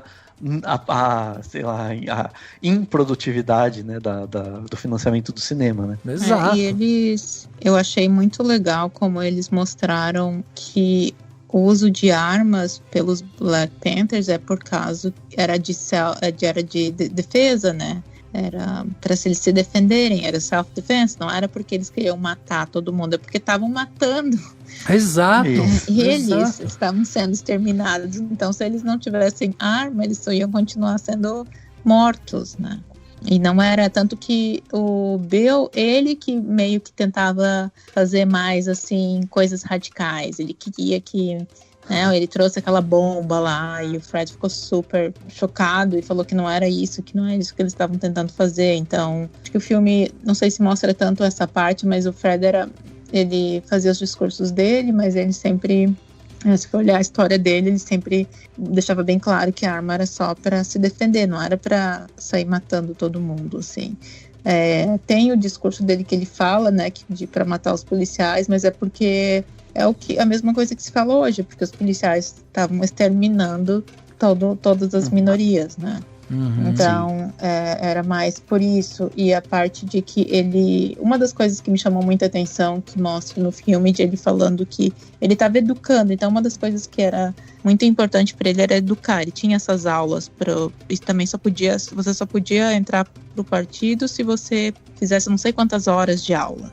E de educação, né, política e tudo. Então, ele sempre fala que ele estava educando as pessoas para as pessoas poderem fazer tomar uma decisão assim, né, com informação, né, não só... então, ele falava assim, eu tô dando essa informação para vocês e vocês vão decidir se vocês querem ir contra, tirar o governo ou não. E é legal que, assim, você falou da questão das armas, é a famosa diferença entre a violência do opressor e a reação do oprimido, né? Exato. Que é um conceito muito importante de se entender, né? Exato. E o Bill foi instruído a incitar a violência porque o FBI queria provas que eles eram violentos. Exatamente. You think you're gonna be a bad mother? It was a question. Why you gotta ask yourself that? I don't know. Maybe the fact that I'm bringing a child into a war zone. These aren't considerations you have to make. You get to go up there, talk about dying a revolutionary death and how your body belonged to the revolution because you don't have another person growing inside your body.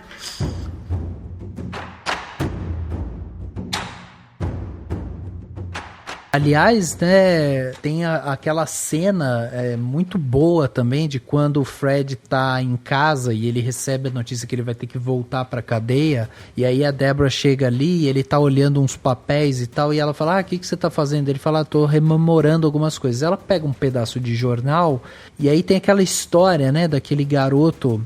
do Emmett Till. Emmett Till, exatamente. Que foi morto, Como que é essa história, Jaque? Ele foi linchado porque ele tava... flertando com uma menina branca e ele foi linchado. Exato. E a mãe dele resolveu fazer o velório com o caixão aberto porque ela queria que todo mundo visse o que foi feito com o filho dela, e isso chocou o país inteiro porque a decisão dela de mostrar nunca tinha sido feita antes, né? Exato. Era escondido. E a mãe dele foi babá desse menino. Isso, exatamente. Não, e assim, o que fizeram com ele, esse linchamento que fizeram com ele e tal, desfigurando ele completamente e tal, e aí você tem esse momento em que o Fred olha aquilo e ele fala, nossa, a hora que eu vi aquilo, né, e eu falei, podem fazer isso comigo, é isso mesmo? Podem chegar em algum momento e chegar isso em mim, então eu preciso ter uma atitude de proteção com os meus irmãos, com as minhas irmãs. Cara, e quando eu olho isso, não é nada mais justo, entendeu? De você se proteger, porque é uma completa barbárie isso daí, né? A Angela Davis sempre fala isso, que ela, desde criança, ela dizia, né, até que o pai dela, eles simplesmente chegavam a polícia no bairro e atirava nas casas todas, sem motivo algum. Exato, exatamente. Então eles vão chegar aqui atirando e a gente não tem nem como se defender. A Angela Davis, que inclusive aparece no comecinho, né, já que assim, bem jovem e tal, né, fazendo um discurso ali, mas é uma das vozes realmente hoje mais fortes. Ela é professora, filósofa, né, nos Estados Unidos, e é uma das vozes muito fortes, né, do movimento, né.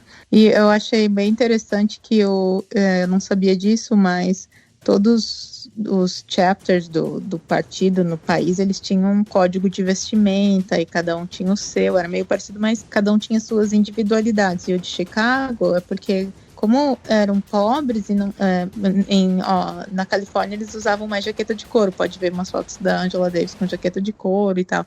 E em Chicago, você vê no filme que eles estão usando aquelas jaquetas de militar verde, porque eles não tinham dinheiro para comprar jaqueta de couro e porque era a guerra do Vietnã, e daí todo mundo tinha uma daquela, porque alguém foi serviu, né, na guerra ou no military, daí tinha em casa, eles só tiravam os emblemas todos e usavam aquela jaqueta verde, e era uma forma de protesto também, porque era para dizer que vocês estão mandando tropas para outros países, mas tem uma guerra que deveria estar acontecendo aqui dentro do nosso país. E o fato de eles usarem boina era porque na América Latina os revolucionários usavam boinas, né? Che Guevara, eles usavam, então era uma coisa assim de mostrar, nós também somos revolucionários. Exatamente. Então isso foi muito legal, que eu não sabia. Não, sensacional. Voltando no que a gente estava comentando do Daniel Kaluuya, né, de ser um ator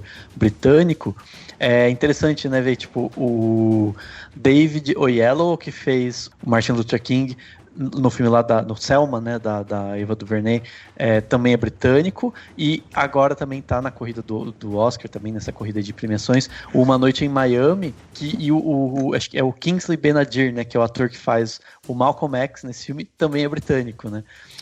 Então é interessante, sim, claro, é só uma curiosidade, mas é interessante ver como que você tem, enfim, 3 grandes americanos, né, negros da luta e tal, sendo representado por atores britânicos. Claro que você tem o Malcolm X eternizado, né, pelo Denzel Washington, mas é interessante pensar nisso, assim, porque, enfim, até a troca cultural que deve ter, imagino que deve ser interessante.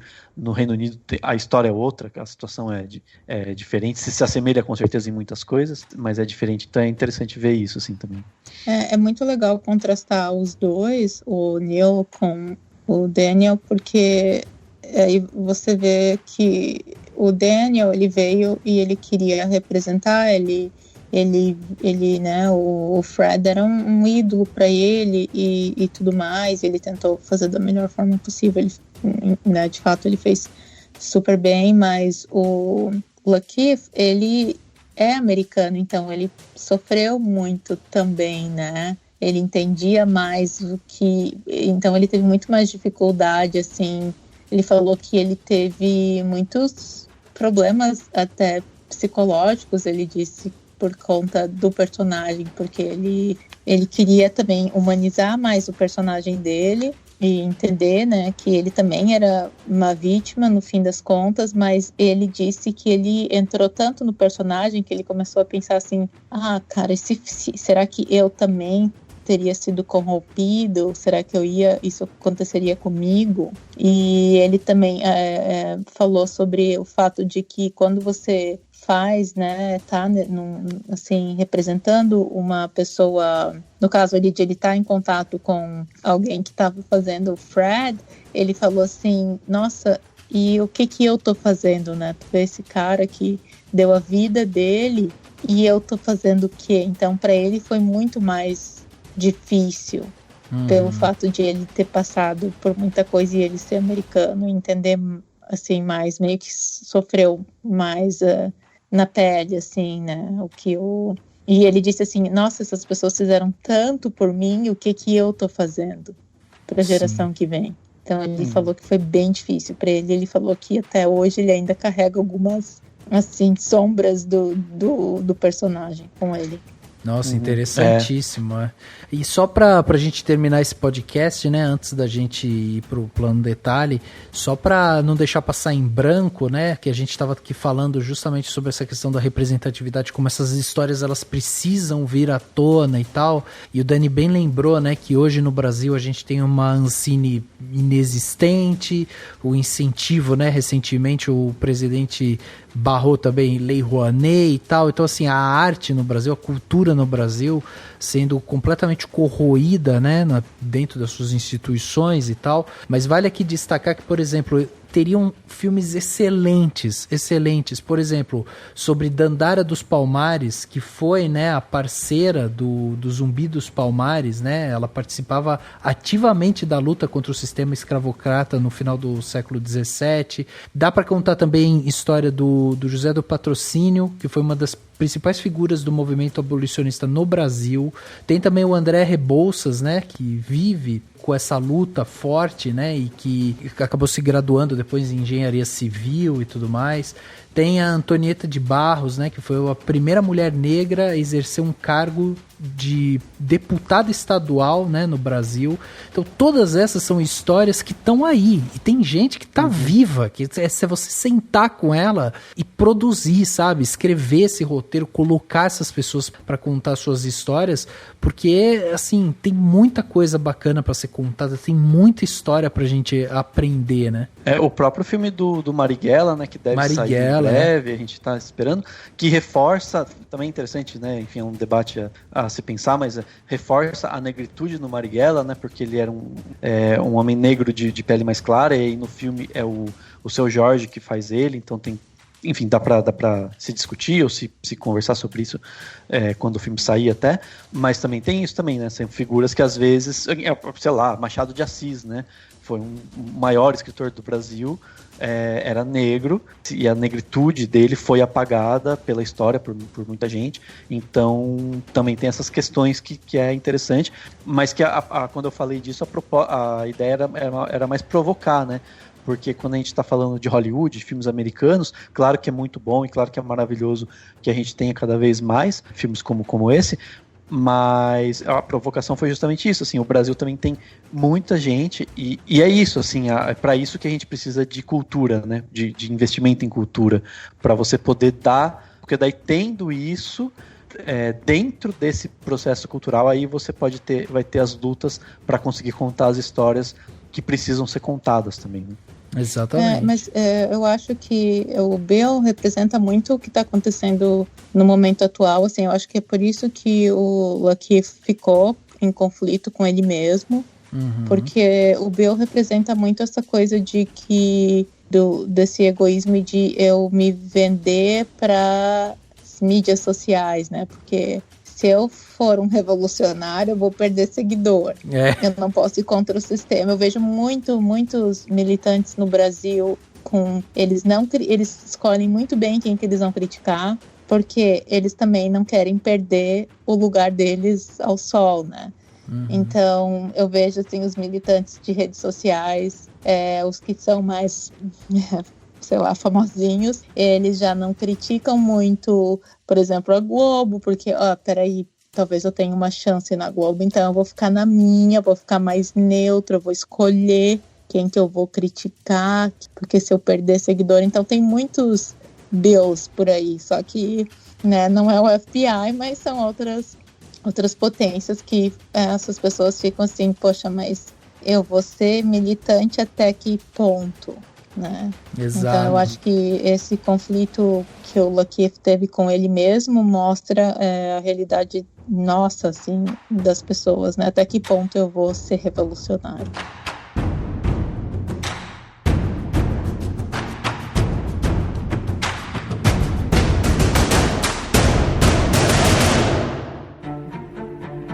Dicas para a sua semana? No Plano Detalhe.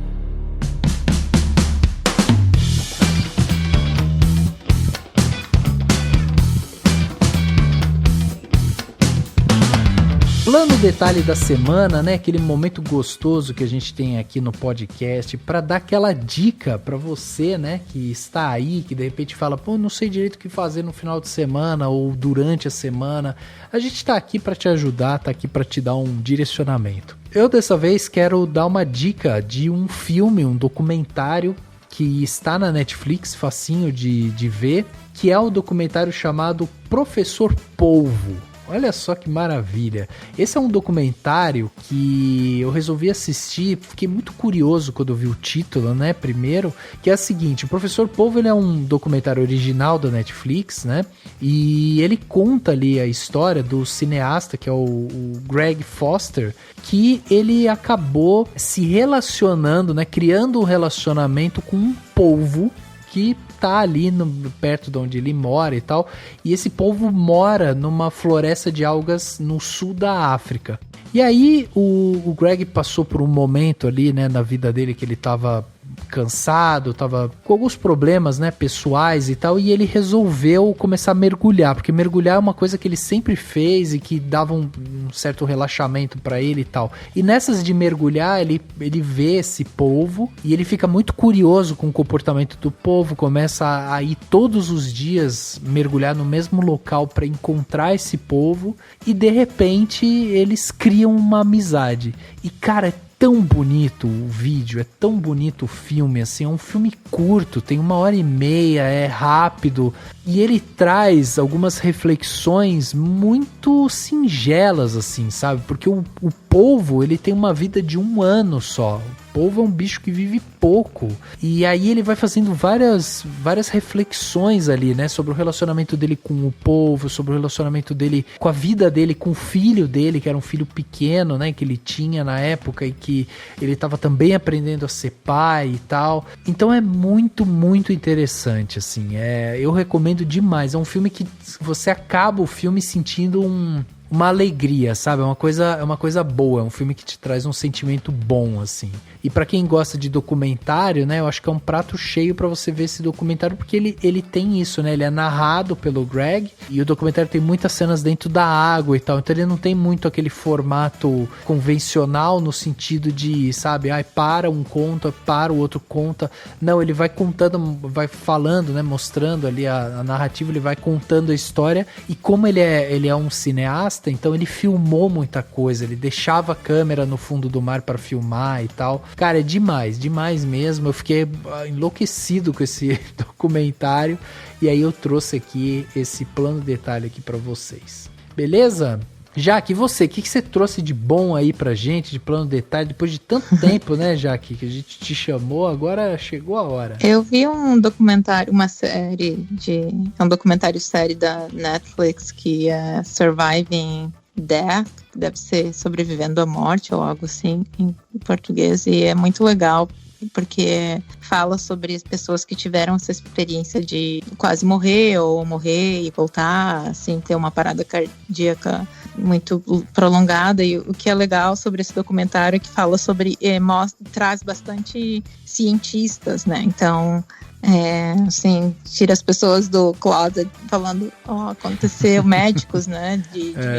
Da Columbia, de Harvard, então de universidades famosas que contam, né, de pacientes, de o que aconteceu e que a ciência não explica, e umas coisas muito legais, assim. E um dos episódios mostra um retiro espiritual acho que é na Netherlands, na Holanda, e mostra uma mulher que ela é médium e ela incorpora uns espíritos, e eu achei muito interessante, assim, né, há controvérsias, assim, eu sou meio, pra mim, ela não tava fazendo, incorporando nada disso, mas, assim, o que eu achei interessantíssimo é como se aproximava com as religiões de matrizes africanas do Brasil, porque ela incorporava legal. Uma criança, que é um herê, né, na Umbanda, no Candomblé, ela tinha uma mulher, então ela incorporava, tipo, mais 5 entidades diferentes, que se assemelhava muito àquela,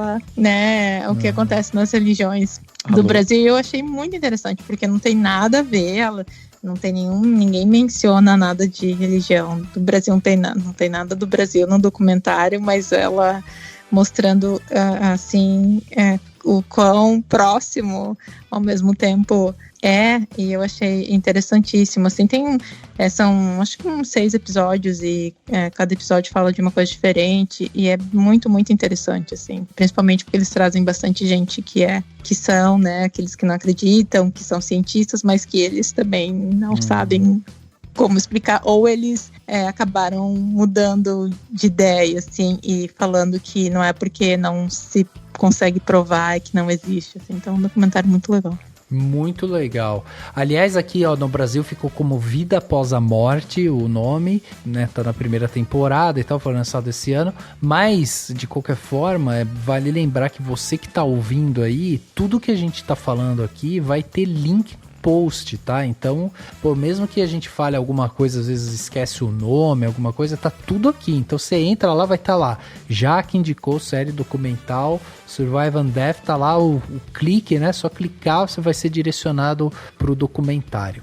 Maravilha. Tem mais algum, Jaque, ou é esse? E o outro que eu gostei bastante, mas não é novo, eu acho que todo mundo assistiu, que é The Social Dilemma, que é sobre a manipulação das redes sociais e das empresas de tecnologia grandes, né, Google, Facebook, né, é muito legal esse documentário. Eu acho que a maioria das pessoas deve ter visto, já porque não é tão novo também, mas para mim é um dos melhores acho que foi lançado ano passado, de todos, assim, como a gente é manipulado e é assim, impressionante. Dá até um medinho, né? Pois é, muito bom. Então tá aí, 2 documentários, até agora só documentário, hein, Dani? Você vai quebrar com essa dinastia de documentários aqui? Vai trazer alguma coisa nova pra gente? Vou indicar um filme que até conversa, de certa maneira, com o tema do podcast de hoje, mas ele é sobre questão trabalhista, assim, né? É um filme praticamente clássico brasileiro, né? Que eu acho que quem não viu deveria assistir, que é o Eles Não Usam Black Tie. É um filme do Leon Hirschman, né, que foi um diretor brasileiro super, super importante, apesar de ter feito, enfim, fez muitos curtas e tal, e morreu muito cedo, mas enfim. E o Eles Não Usam Black Tie é um filme no começo dos anos 81, e é muito interessante, porque assim, basicamente a história de uma família toda que trabalha numa mesma fábrica, né? O Gianfrancesco Guarnieri faz o pai. Inclusive ele é o autor da peça original, da peça de teatro original. Tem Fernanda Montenegro, sensacional no filme. E o filho dele, que é o vivido pelo Carlos Alberto Richelli, não quer entrar pra greve. Os caras estão organizando uma greve. O Gianfrancesco faz o papel do cara super aguerrido, assim, sabe? Que quer fazer greve, que é da luta trabalhista e tal. O filho dele não quer, né? Não quer participar, ele é um cara mais que tá na dele, só quer trabalhar lá. E meio que concorda com os patrões e não quer ser um revolucionário, vamos dizer assim. Uhum. E a história toda é a trajetória desse personagem, né? Até ele, enfim, a compreensão dele. E o filme fala disso, fala de questões trabalhistas e é de um período histórico muito interessante, né? Porque foi justamente quando o Brasil ainda estava sob a ditadura, mas ele estava se abrindo e ele começou a permitir a existência dos sindicatos, né? Inclusive foi nesse período aí que surgiu um certo brasileiro chamado Luiz Inácio Lula da Silva, que, né, depois, muitos anos, veio a se tornar um presidente. Historicamente ele é muito importante, tematicamente ele é muito legal, muito atual em muitas discussões. Tem Fernanda Montenegro lá pra você ver e falar, cara, que foda. Enfim, filmaço. Eu vi ele numa exibição do festival, acho que do Sesc, ele abriu o filme, né, colocaram o filme em dessas muitas exibições que estão tendo agora, né, por conta da pandemia, muitas casas culturais, enfim, todo mundo que faz exibição de cinema tem feito exibição online e eu aproveitei isso, mas eu vi aqui que ele está disponível aqui no Brasil na Globoplay e também no Look, né, que é outra plataforma, então ele está disponível para quem é assinante de uma dessas plataformas. E filmes brasileiros assim um pouquinho mais antigos, geralmente as pessoas conseguem achar, nem sempre com uma boa qualidade, mas conseguem achar no YouTube. Então, sempre tem alguém que subiu o filme lá e ele tá por lá. Então, fica a dica aí, um filmaço. Filmaço. E o Gianfrancesco Guarnieri é um cara que você, quando vê ele, assim, parece que ele é eterno, né? Você vê ele, você lembra da voz dele, do talento dele. Esse é um cara impressionante. Sim. E morreu já faz mais de 15 anos praticamente aí que ele morreu. Sim. É incrível, né? Uhum. Não, é muito foda, muito foda. É todos imortal, os atores né? estão ótimos. Imortal, exatamente. Imortal.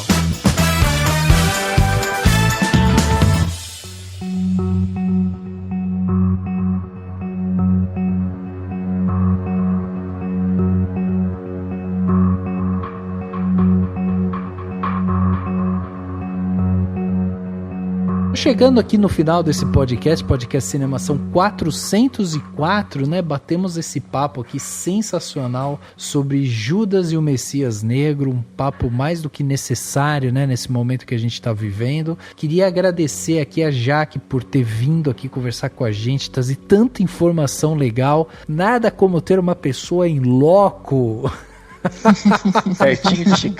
pertinho de Chicago para trazer como está a temperatura em Chicago, né, Jaque? Sim, obrigada pela oportunidade. Eu sempre gosto de falar sobre o que acontece, como eu vejo as coisas aqui, porque eu cresci, né, no Brasil, então eu gosto de comparar a minha experiência no Brasil e a minha experiência aqui, e é muito legal, assim, poder também compartilhar isso numa plataforma como a de vocês. Cara, demais, Jaque, obrigado. E Jaque, para quem quiser acompanhar você aí em rede social e tudo mais, como é que faz? Ou quem quiser ler alguma coisa que você de repente escreve, produz e tal, tem algum local aí que a gente pode te acompanhar? Eu tô nas redes sociais comuns, né, Twitter e Instagram, tô mais no Twitter, mas quem quiser mandar mensagem pra mim, ou quem tiver interesse de, sei lá, estudar aqui, como que eu fiz pra estudar aqui, sempre com bolsa, e bolsa das universidades americanas mesmo, não do Brasil, então quem tiver interesse, que são umas dicas, pode entrar em contato comigo. Os meus artigos são publicados, e, né, se você entra no Google Scholar é fácil de achar, mas enfim, é artigo científico. Mas assim, eu estou à disposição para quem quiser tirar dúvidas sobre como, né, fazer um mestrado ou um doutorado aqui nos Estados Unidos. Cara, sensacional. Obrigado novamente, Jaque, pela presença. Dani, obrigado também pela sua presença em mais um podcast aqui. Valeu, eu que agradeço. Valeu, Rafa. Brigadão, Jaque, pela participação. E é isso, né? Judas e o Messias Negro aí com certeza vai ter indicação ao Oscar pro Daniel Kaluuya, com chances de ganhar, né, como ator coadjuvante, e vamos torcer para que ele tenha outras indicações que acho que ele merece para direção, filme, quem sabe muito mais. É isso. É isso, muito bem.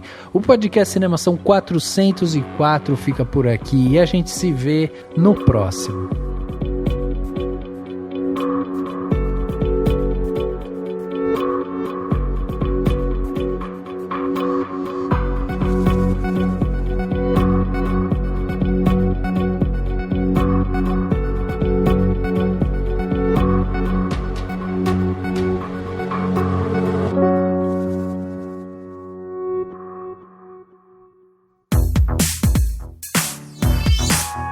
podcast foi editado pela Isso Aí Design. Tudo isso é forma com função. É design estratégico. É isso aí.